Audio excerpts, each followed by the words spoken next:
विराजित महासत्याजी महाराज एवं प्रजा गुरु बहनों के चरणों में वंदन नमन उपस्थित शुभ आत्माओं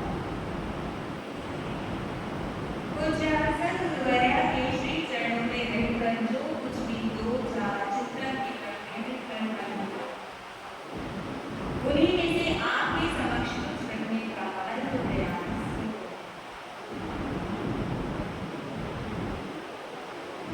चरण तीर्थंकर श्रवण भगवान महावीर प्रभु की वाणी के आधार पर 11 अंग सूत्रों में से छठे अंग सूत्र का विवेचन आप सभी सुन रहे हैं, जिसका नाम है श्रीमद् यात्रा धर्म प्रधान सूत्र। प्रस्तुत आगम के आप 4 अध्यायों को श्रवण कर चुके हैं। कल आपने एक छोटे से अध्ययन को सुना जिसमें पूर्व अर्थात पछुए के माध्यम से यह बताया है कि अपनी इंद्रियों को कैसे वश में रखना है। आगामी अध्ययन का हम शुभारंभ करते हैं जिसका नाम है शैल। एक महापुरुष के नाम से इस अध्ययन का नाम रखा है। द्वारिका नाम की नगरी थी। द्वारिका नगरी तो आज भी है, लेकिन उस समय की द्वारिका में और आज की द्वारिका में जमीन आसमान का अंतर है। कहा जाता है कि उस द्वारिका का निर्माण विश्वकर्मा ने किया था। जैन ग्रंथों में बताया गया है कि द्वारिका का निर्माण कुबेर देवता ने किया था। कुबेर देवता की सुतीक्ष्ण बुद्धि ने उस द्वारिका नगरी का निर्माण किया। 12 योजन लंबी और 9 योजन चौड़ी वह सोने के करकोटों से घिरी हुई, जिसके अंदर बहुत ही सुप्रतिष्ठित वैभवशाली संपन्नता से भरे हुए बहुत बड़े बड़े लोग वहां करते। श्री कृष्ण वासुदेव का जहां पर शासन चलता था, वह द्वारिका नगरी जो बहुत ही वैभव संपन्न है, उस नगर में बड़े बड़े भवन, बड़े बड़े महल बने हुए थे। प्रत्येक व्यक्ति वहां पर सुसंपन्न था। किसी किसी को यह प्रश्न हो सकता है कि आगमों में इन नगरियों का, राजाओं का और उनके वैभव का वर्णन क्यों किया जाता है? शास्त्रों में किसी की भी संपन्नता का, किसी की भी संपदा का, किसी के वैभव का वर्णन इसीलिए किया जाता है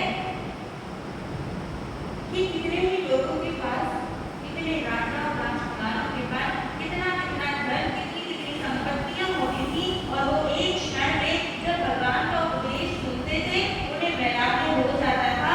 तो इतनी बड़ी संपत्ति को वो एक ठोकर मारकर संयम के मार्ग पर निकल पड़ते। पहले आगमों में व्यक्ति की सांसारिक संपत्ति का वर्णन किया जाता है और पश्चात उसके व्यक्ति के वैराग्य का चित्रण दिखाया जाता है।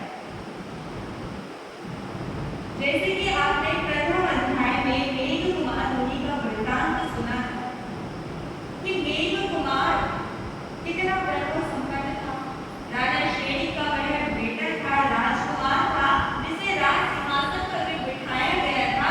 लेकिन जब लघु देशना सुनकर उसके हृदय में वैराग्य का जागरण हुआ तो एक ही ठोकर में सारा वैभव गिरा कर वह सन्यासी हो गया। कितने कितने भवन होते थे, कितनी रत्न राशियां, कितनी भेंट जमरात उसके पास होते थे, कितने सुखों के सागर होते थे, लेकिन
वे खावच्चा गाथा पत्नी बहुत ही वैभव संपन्न थी, बहुत सारा धन था, विपुल संख्या में उसके पास पशु इत्यादि थे, कितनी गाय भैंसें उसके आंगन में बंधी रहती थी और वह स्वयं व्यापार चलाती थी। उसका अपना कारोबार था।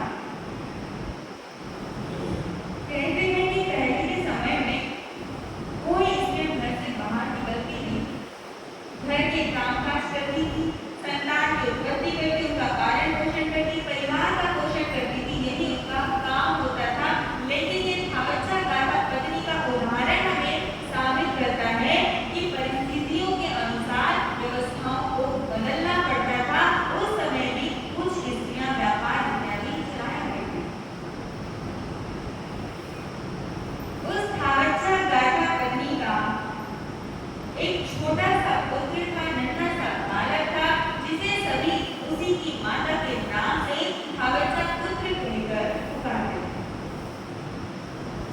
वह बहुत ही सुंदर और सुकुमार था, अपनी माता खावच्चा को वह बहुत ही प्रिय था।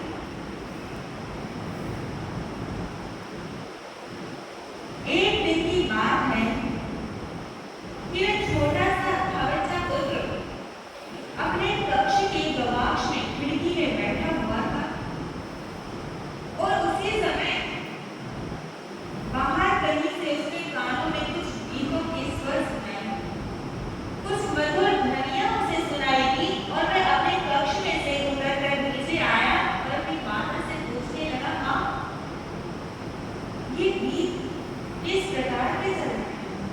कौन इन स्वरों को गा रहा है? ये मुझे बहुत मधुर लग रहे हैं, मुझे बहुत प्रिय लग रहे हैं, मेरे कानों को ये लुभा रहे हैं। ये गीत किस प्रकार के हैं? उसकी माता ने उसे बताया, पुत्र, हमारे पड़ोस के घर में एक बालक का जन्म हुआ है और उस पुत्र की खुशी में, उसकी प्रसन्नता में वहाँ की महिलाएं ये गीत संगीत गा रही हैं। ये उसी के मधुर स्वर तुम सुन रहे हो जो तुम्हें बहुत प्रिय लग रही है। खावच्चा पुत्र पुनः अपने कक्ष में जाकर बैठ गया और कान लगाकर उन गीतों को सुनने लगा। थोड़ी देर तक वो गीत चलते रहे, लेकिन थोड़े ही क्षणों के पश्चात वहां से रुदन की आवाज आई। वह भागा भागा अपनी माता के पास आया, कहने लगा, माँ, जो पहले ध्वनियां आ रही थी, जो पहले स्वर सुनाई दे रहे थे, वो तो मुझे बहुत अच्छे लग रहे थे, वो तो बहुत ही मिठास से भरे हुए थे, मुझे बहुत प्रिय लग रहे थे। लेकिन अभी जो ध्वनि सुनाई दे रही है, ये तो बहुत ही कर्कश ध्वनि है, ये मुझे अच्छी नहीं लग रही। अब ये स्वर बदल क्यों गए हैं? पुत्र, तुम्हें क्या होगा?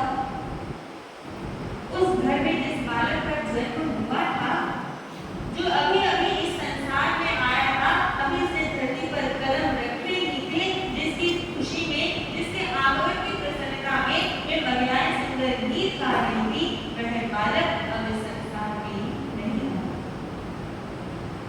इतना ही उसका आयुष्य था।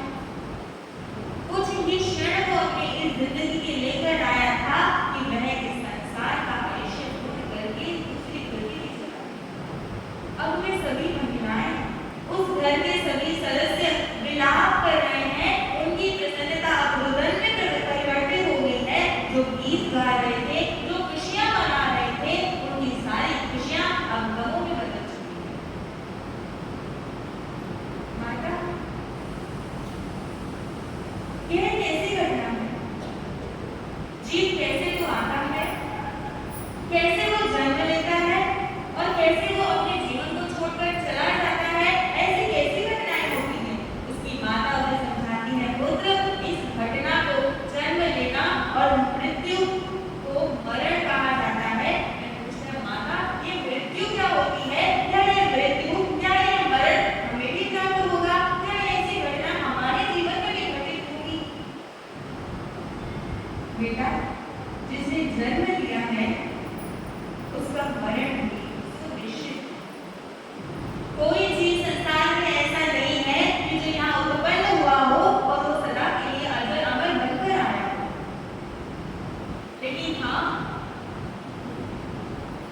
इस ब्रह्मांड में एक दिव्य शक्ति ऐसी है,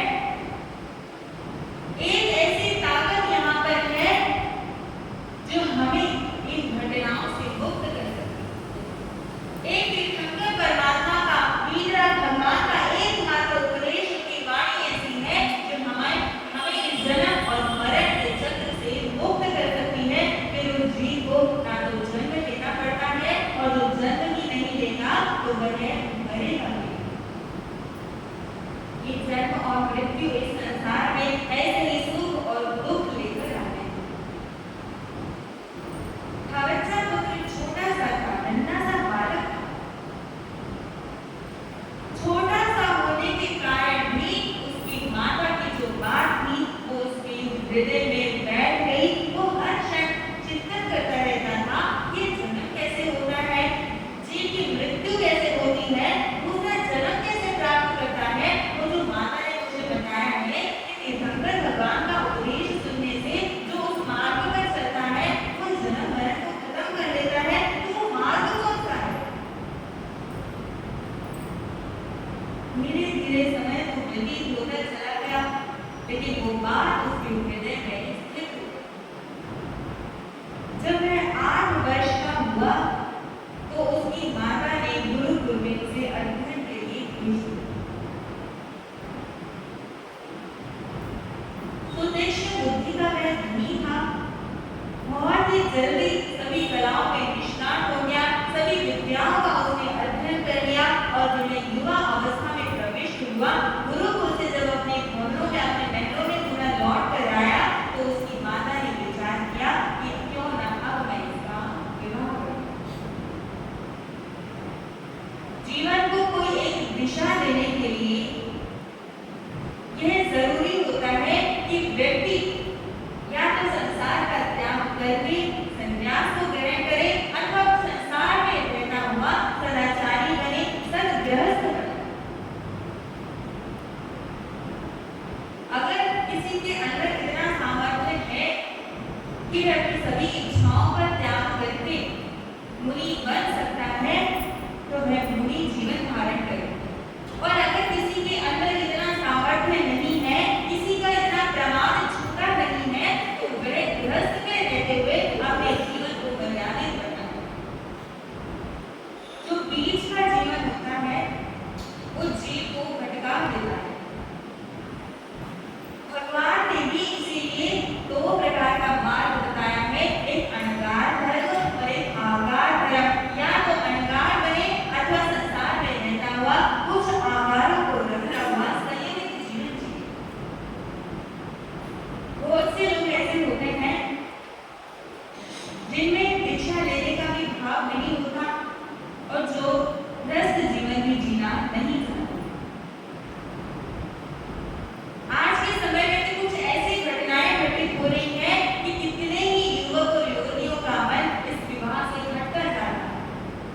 कितने कैसे कैसे आजकल काम चल रहे हैं, कोई जाकर किसी को ड्रम में भर देती है, कोई बाहर जाकर मार देती है। ये सब घटनाएं देख देख कर मनुष्य सोचता है कि इससे अच्छा तो हम ऐसे ही रह लें, लेकिन उनके मन में संसार त्याग का भाव नहीं होता है। तो ऐसे बीच की मध्य की जो स्थिति होती है ये जीवन को भटका देती है। अगर आप सन्यासी बनेंगे, अगर आप संयम को धारण करेंगे तो अपनी आत्मा का कल्याण करेंगे, और अगर गृहस्थ जीवन में रहेंगे तो कुछ अंशों में अपने जीवन का उद्धार कर सकते हैं। व्यक्ति को शांति या तो इच्छाओं के त्याग से प्राप्त होती है या इच्छाओं की पूर्ति से मिलती है, अथवा या तो वासनाओं का संपूर्ण त्याग कर देना चाहिए या फिर उनकी पूर्ति करके अपने मन को शांत कर लेना चाहिए। आप कहीं पर भी रहें, चाहे सन्यासी बने चाहे गृहस्थ में रहें, लेकिन प्रत्येक परिस्थिति में प्रत्येक अवस्था में आपके अंदर सहनशीलता होनी बहुत जरूरी है। संत कबीरदास का नाम आप सभी ने सुना होगा। कबीरदास के पास एक बार एक युवक आया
पति को समझाए, उसकी मूर्खता पर उसे डांटे कि दूध में चीनी के स्थान पर तो नमक डालकर ले आए हैं।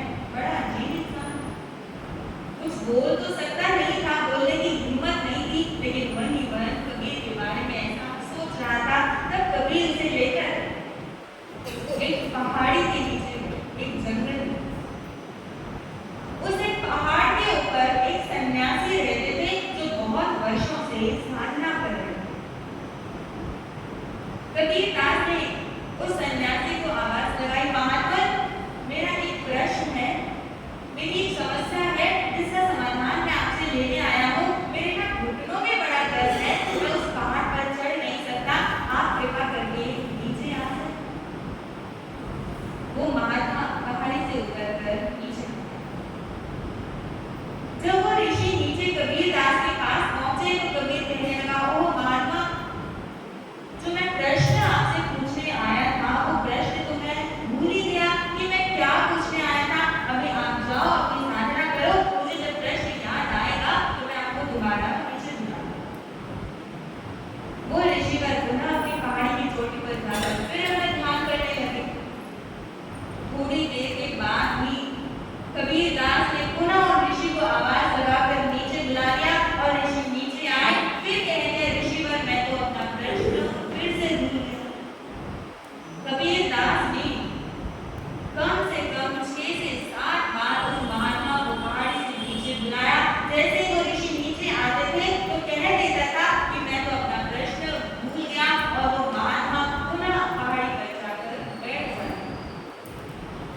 ये सारी घटनाएं, ये सारी क्रियाएं कौन देख रहा है?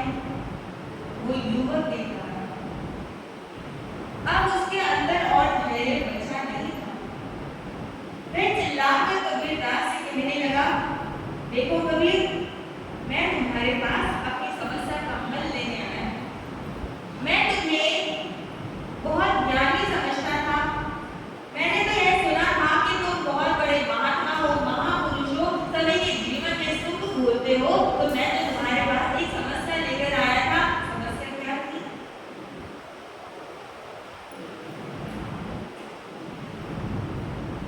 उस युवक की समस्या क्या थी? उसका क्या प्रश्न था?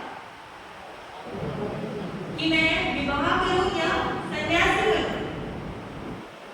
अगर आपको मेरे प्रश्न का उत्तर नहीं देना है, मेरी बात का समाधान अगर आपके पास नहीं है, तो मुझे बता दो, मैं चला जाता हूँ। तुम व्यर्थ में मेरा भी समय बर्बाद कर रहे हो, अपना भी समय व्यर्थ गवा रहे हो, बेकार में आप इस ऋषि को भी परेशान कर रहे हो। क्या ऐसे ही तुम्हारी मानता है? क्या यही तुम्हारे अंदर ज्ञान है कि एक तपस्या करते हुए महात्मा को तुम नीचे बार बार बुलाकर इस तरह परेशान करते हो? कबीर ने कहा, तुम्हारे प्रश्न का उत्तर तो मैं तुम्हें दे चुका, लेकिन तुम्हारी बुद्धि में इतनी सक्षमता नहीं है कि तुम अपने समाधान को समझ सको। क्या उत्तर दिया? मेरे प्रश्न का तो कोई समाधान मुझे नहीं मिला है। देखो युवक,